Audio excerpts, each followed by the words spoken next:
नाज़रीन अस्सलामु अलैकुम वरहमतुल्लाहि वबरकातुहू।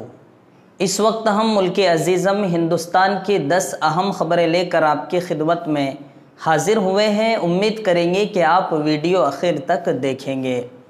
नाज़रीन, पहली अहम ख़बर जो हमारे सामने है वो अक़वाम मुत्तहिदा का बयान है, जिसमें अक़वाम मुत्तहिदा ने कहा है कि हिंदुस्तान में 40 करोड़ से ज़्यादा लोग गुर्बत का शिकार हो चुके हैं।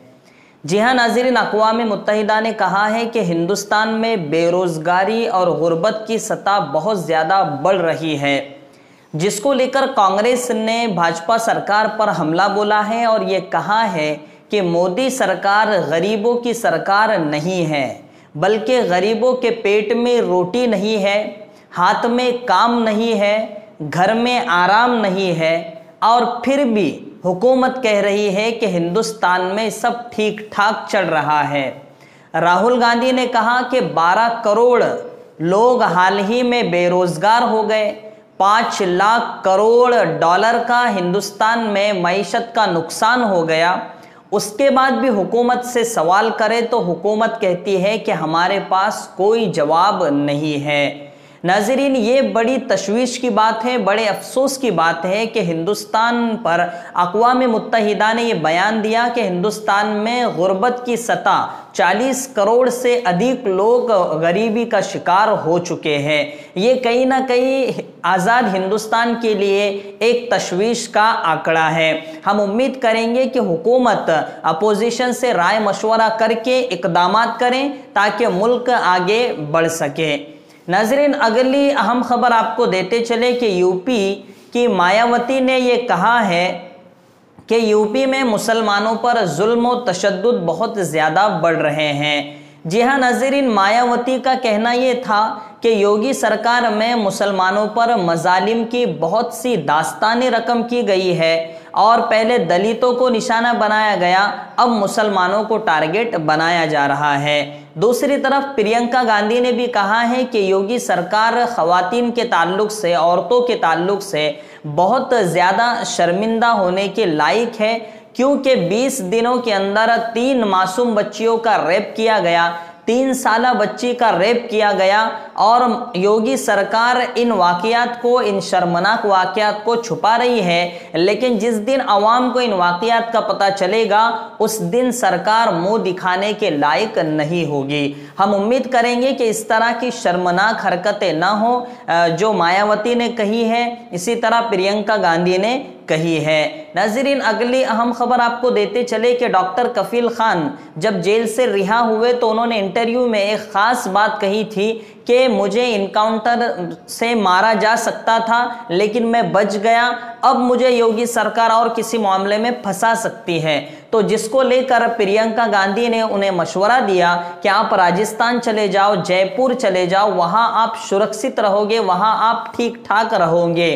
तो डॉक्टर कफील खान कल राजस्थान पहुंच गए और उन्होंने कहा कि मैं जयपुर में अपने आप को हिफ्ज़ो अमान में महसूस कर रहा हूं। नाज़रीन, अगली अहम खबर आपको दे दे कि लद्दाख के दौरे के बाद आर्मी चीफ ने बयान दिया कि लद्दाख की सूरत हाल तशवीशनाक है और मामूली नाजुक सूरत हाल है, गैर मामूली सूरत हाल है, इसलिए हमारी फ़ौज पूरी तरीके से चौकन्ना है और चीनी फ़ौज का हर तरीके से जवाब देने के लिए तैयार है। नाज़रीन, बहुत मरतबा मीडिया में ये बात आती थी कि लद्दाख में क्या हो रहा है बताएं, लेकिन आज आर्मी चीफ ने खुद बता दिया कि हालात कुछ ठीक नहीं है। अब देखना यह है कि चीनी फ़ौज को हमारी हिंदुस्तानी फ़ौज किस तरह मुंह तोड़ जवाब देती है। नाज़रीन, अगली अहम खबर आपको बता दें कि गुज़िश्ता साल 3 तलाक के मामले में हुकूमत ने कानून पास किया था, ट्रिपल तलाक का कानून पास हुआ था। उसके बाद महाराष्ट्र में पहला केस कल आया, हिंगोली का केस आया, नांदेड़ ज़िले में हिंगोली पड़ता है, तो वहाँ का केस आया कि एक औरत ने अपने शौहर के खिलाफ ये अर्जी दायर की कि मेरा शौहर कह रहा है कि मैं तुझे 3 तलाक दूंगा और उसके बदले में तू मुझे कुछ रुपया देगी। लेकिन औरंगाबाद बेंच, जो कि बम्बई हाई कोर्ट की बेंच है, औरंगाबाद बेंच, उन्होंने ये फैसला दिया कि अल्ताफ शेख नामी जो शौहर के खिलाफ औरत ने जो शिकायत दर्ज की है, ये भी तो हो सकता है कि औरत इल्ज़ाम लगा रही हो और अल्ताफ शेख को कब्ल अज़ गिरफ्तारी ज़मानत दे दी गई और अल्ताफ शेख ने ये बताया कि ये कह रही है कि आपको ससुराल में रहना होगा, इसलिए मैं सिर्फ उस पर राज़ी नहीं हूँ, मैं तलाक देने पर राज़ी नहीं हूँ, मैं तो इन्हें रखना चाहता हूँ। तो इस तरीके का मामला, पहला मामला आया, उसमें भी खातून को मुँह की खानी पड़ी। इसीलिए कहते हैं कि शरई हुदूद में रहते हुए अपने आप को महफूज रखा जाए, ना कि दुनियावी कानून के हवाले किया जाए। अल्लाह का कानून हमारे लिए सबसे महफूज पनाह गाह है। नाज़रीन, अगली अहम खबर आपको देते चले भुसावल के ताल्लुक से कि एक कोरोना की मरीज़ा ना होते हुए फातिमा नामी औरत जो कि तकरीबन 60 साल की थी, तो उनकी जब उनकी वो फौत हो गई तो गोदावरी अस्पताल जो भुसावल में पड़ता है, तो उस अस्पताल की बहुत ही गैर जिम्मेदाराना हरकत लोगों के सामने आई है कि उनकी नाश के बजाय दूसरी नाश उनके रिश्तेदारों के हवाले कर दी गई, ये कहकर कि ये कोरोना पॉजिटिव है। हालांकि उनकी सुबह ही रिपोर्ट आई थी कि कोरोना नेगेटिव है, लेकिन उसके बावजूद अस्पताल ने गैर जिम्मेदाराना हरकत की, जिसको लेकर बहुत ज़्यादा तशवीश का इजहार किया गया और ये अस्पताल के लिए एक शर्मिंदगी की बात है। नाज़रीन, सुना था कि बहुत ज़्यादा ऐसी धांधलियाँ हो रही है कि नाश दूसरों के हवाले की जा रही है, लेकिन आज एक वाक़या ऐसा पेश आया कि लोगों ने जब देखा तो सबका शक यकीन में बदल गया। तो हम उम्मीद करेंगे कि लोग इस तरह की शर्मनाक हरकतें न करें ताकि एतमाद लोगों का अस्पतालों पर बहाल हो सके।